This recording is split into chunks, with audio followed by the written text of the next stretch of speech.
The US now considers these cartels and gangs terrorist groups. Here's what to know about them. Tren de Aragua, MS-13 and the Sinaloa cartel are among the 2 gangs and 6 drug cartels the US has officially designated as foreign terrorist organizations, fulfilling a long-standing goal from US President Donald Trump's first term in office. Trump previously ordered the US to declare cartels terrorist groups in a January 20th executive order, but until US Secretary of State Marco Rubio's official announcement on Thursday, none of the cartels had been specifically named. During his first term, Trump had considered a similar maneuver but refrained at the request of then Mexican President Andrés Manuel Lopez Obrador.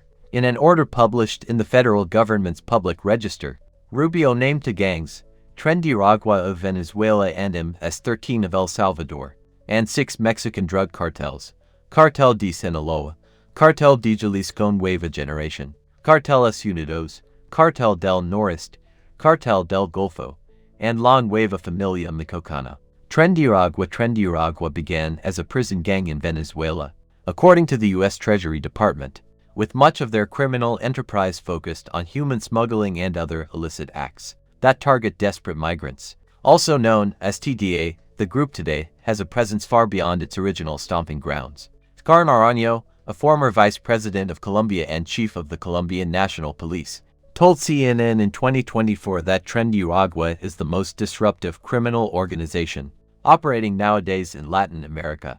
TDA became a political talking point during the last presidential campaign, after police in Aurora, Colorado, said several suspects in a 2023 kidnapping there were members of the gang. As he stumped for the presidency, Trump held up Aurora and Tren de Aragua as an example of what he said were migration's inevitable results, claiming that the gang had taken control of vast swathes of territory in Colorado. Aurora police, however, pushed back, saying that the gang's presence in the city was isolated. For Trump, cracking down on Tren de Aragua is part and parcel of cracking down on the era of mass migration, said Will Freeman, a Latin America fellow at the Council on Foreign Relations. MS-13 MS-13, or Mara Salvatrucha, is a Salvadoran-American street gang and criminal organization, notorious for its brutality and its deep roots in the United States. MS-13 was a prominent theme of Trump's first term, with the president often referring to the group as violent animals. Unlike any of the other groups listed in Rubio's order, MS-13 is technically native to the U.S. According to a history of MS-13 from Inside Crime, a think tank focused on organized crime in Latin America, a group of Salvadorans originally founded the group in 1980s Los Angeles. In the following years, MS-13 began to grow and evolve as more Salvadorans arrived in the U.S., fleeing the civil war back home. Though the group began as a Salvadoran gang, according to a 2008 FBI threat assessment, its ranks have opened to others from Latin America, including Hondurans and Guatemalans. When U.S. authorities began deporting members of MS-13 back to the region in the 1990s, it caused an explosion of gang activity in El Salvador and neighboring countries. By 2015, El Salvador was the murder capital of the Western Hemisphere. 10 years later, however, the murder rate has plummeted. Salvadoran President Nayib Bukele has focused much of his time in office on curbing violence from gangs like MS-13, arresting nearly 1% of the country's population and throwing thousands of gang members in prison. MS-13's addition to the designation list is a curveball, said Freeman. It's a bit weird, Freeman pointed out. One of the main countries it drew its strength from was El Salvador. It's really been dismantled there. Cartel de Sinaloa. The Cartel de Sinaloa, or the Sinaloa cartel, is closely associated with its former leader Joaquin El Chapo Guzman, known for his numerous prison escapes and immortalized in rapper Gucci Mane's 2012 single El Chapo. After the U.S. extradited Guzman from Mexico in 2017 and convicted him on 10 counts of federal drug-related crimes 2 years later, his sons, Al Chapitos, partly took control of the group. The D alleged in a 2024 National Drug Threat Assessment that the Sinaloa cartel operates with 4 different components cooperating without a single formal leader. According to the Council on Foreign Relations, the Sinaloa cartel's international presence is unmatched by any other Mexican criminal group, with a diverse empire of extortion rackets, weapons trading, prostitution, and oil theft alongside their drug business. In 2023, former U.S. Attorney General Merrick Garland alleged the Sinaloa cartel operates the largest most violent, and most prolific fentanyl trafficking operation in the world. In the same press release, the Justice Department alleged that the group is largely responsible for the manufacturing and importing of fentanyl for distribution in the U.S. Cartel del Golfo, known as the Gulf Cartel, or by its acronym CDG. The Cartel del Golfo is based in Matamoros, Mexico, just over the border from Brownsville, Texas. Authorities in Mexico and the U.S. believe that CDG was responsible for the highly publicized kidnapping of 4 American tourists in Matamoros in 2023. 2 of the victims died during the incident, which one U.S. official told CNN was likely a case of mistaken identity. Journalist Ion Grillo writes in his authoritative book El Narco that the Gulf Cartel got its start during the Prohibition era, smuggling heroin and whiskey over the border into the U.S. But it wasn't until the 1990s and 2000s that CDG reached prominence. Under the stewardship of Oscar Cardenas Gillen, Cardenas, whom Grillo describes as a balding former car thief, eventually enticed members of the Mexican Special Forces to join his syndicate as enforcers. Their unit eventually and violently branched off into Los Zetas cartel in 2010.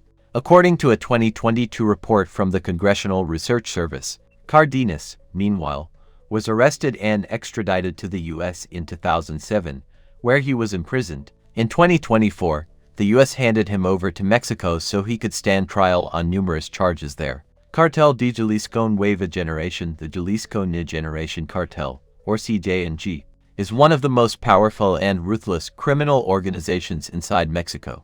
According to the DEA's 2024 National Drug Threat Assessment, CJNG is led by Nemesio Oseguero Cervantes, a former police officer better known as El Mencho.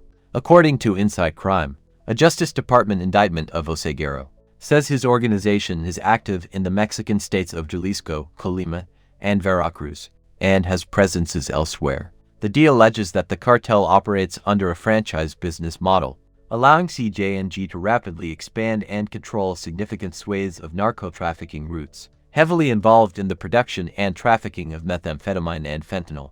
The DEA claims that CJNG has deep connections with suppliers for chemical precursors in China. Jalisco exercises control over various maritime ports to import these chemical products, and has an extensive network of smuggling routes. Carteles Unidos in its latest incarnation.